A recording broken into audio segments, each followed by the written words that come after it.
जय श्री गणेश, जय श्री हरि।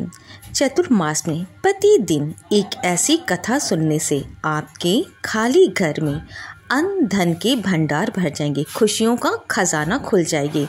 माता सीता की रोचक लोक कथा जिसे आज भी कही और सुनी जाती, ये कहानी सीता माता कहती थी और श्री राम इसे सुना करते थे। एक दिन श्री राम भगवान को किसी काम के लिए बाहर जाना पड़ गया तो सीता माता कहने लगी कि भगवान, मेरा तो 12 वर्ष का नित्य नेम का नियम है, अब आप बाहर जाएंगे तो मैं अपनी कहानी कैसे सुनाऊंगी। श्री राम ने कहा कि तुम कुएं की पाल पे जाकर बैठ जाना और वहाँ जो औरतें पानी भरने आएंगी उन्हें अपनी कहानी सुना देना। सीता माता कुएं की पाल पर जाकर बैठ जाती हैं। एक स्त्री आई, उसने रेशम की जरी की साड़ी पहन रखी थी और सोने का घड़ा ले रखा था। सीता माता उसे देख कहती हैं, बहन, मेरा 12 वर्ष का नित्य नेम सुन लो। पर वह स्त्री बोली कि मैं तुम्हारा नित्य नेम सुनूंगी तो मुझे घर जाने में देर हो जाएगी और मेरी सास मुझसे लड़ेगी। उसने कहानी नहीं सुनी और चली गई। उसकी रेशम जरी की साड़ी फट गई, सोने का घड़ा मिट्टी के घड़े में बदल गया। सास ने देखा तो पूछा कि ये किसका दोष अपने सिर लेकर आई है। बहू ने कहा कि कुएं की पाल पर एक औरत बैठी थी, उसने कहानी सुनने के लिए कहा, लेकिन मैंने सुनी नहीं, जिसका ये फल मिला। बहू की बात सुनकर अगले दिन वह साड़ी और घड़ा लेके सास कुएं की पाल पे गई। सास को वहीं सीता माता बैठी मिली तो माता सीता ने कहा कि बहन, मेरी कहानी सुन लीजिए। सास बोली कि एक बार छोड़, मैं तो 4 बार कहानी सुन लूँगी। जय श्री राधे, जय श्री कृष्णा। भगवान श्री कृष्ण कहते हैं, किसी भी कथा को आधा अधूरा मत सुनना चाहिए। राम आए, लक्ष्मण आए, देश के पुजारी आए, नित नेम का नेम लाए, और राम बैठो राम, तपी रसोई जियो राम, माखन मिश्री खाओ राम, दूध बताशा पियो राम, सुत के पालको मोठो राम, साल दुसाला पोठो राम, साल दुसाला ओढ़ो राम, जब बोलूं जब राम ही राम, राम सवारे सबके काम, खाली घर भंडार भरेंगे, सबका बेड़ा पार करेंगे। श्री राम जय जय राम। सास बोली कि बहन, कहानी तो बहुत अच्छी है। कहानी सुनकर सास घर चली गई और उसकी साड़ी फिर से रेशम जरी की बन गई, मिट्टी का घड़ा फिर से सोने के घड़े में बदल गया। बहू कहने लगी, सासू माँ, आपने ये सब कैसे किया। सास ने कहा, तो तुम दोष लगा के आई थी और मैं दोष उतार के आई हूँ। बहू ने फिर पूछा कि वह कुएं वाली स्त्री कौन है।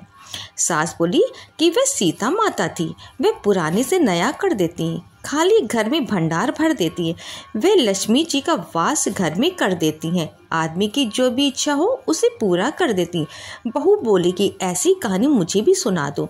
सास बोली कि ठीक है, तुम भी सुनो, और सास ने कहानी शुरू की। जय श्री राधे, जय श्री कृष्णा।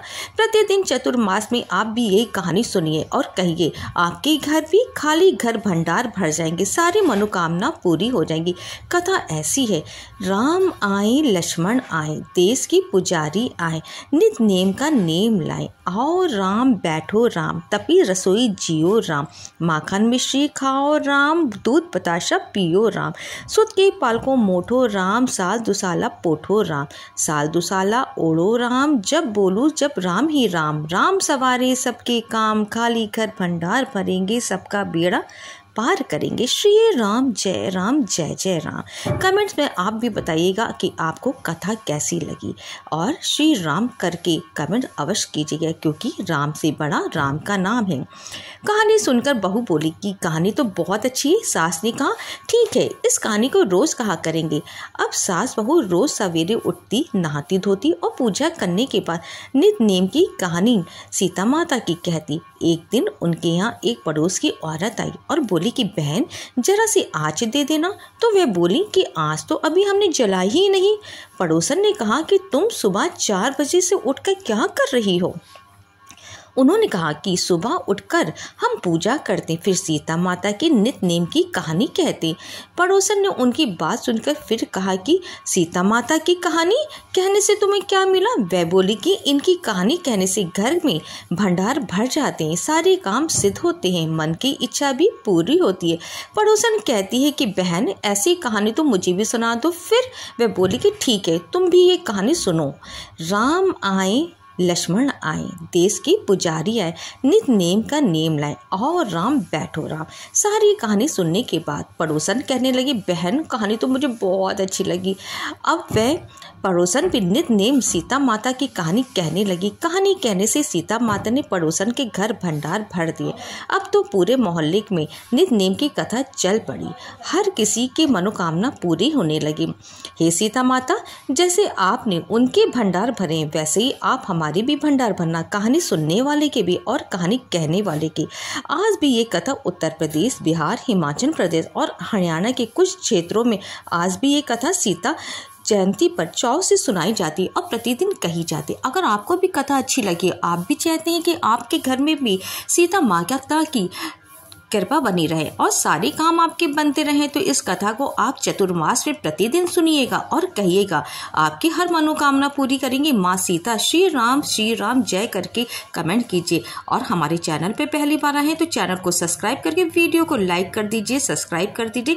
Thank you. जय माता दी, जय श्री राधे, जय श्री कृष्णा।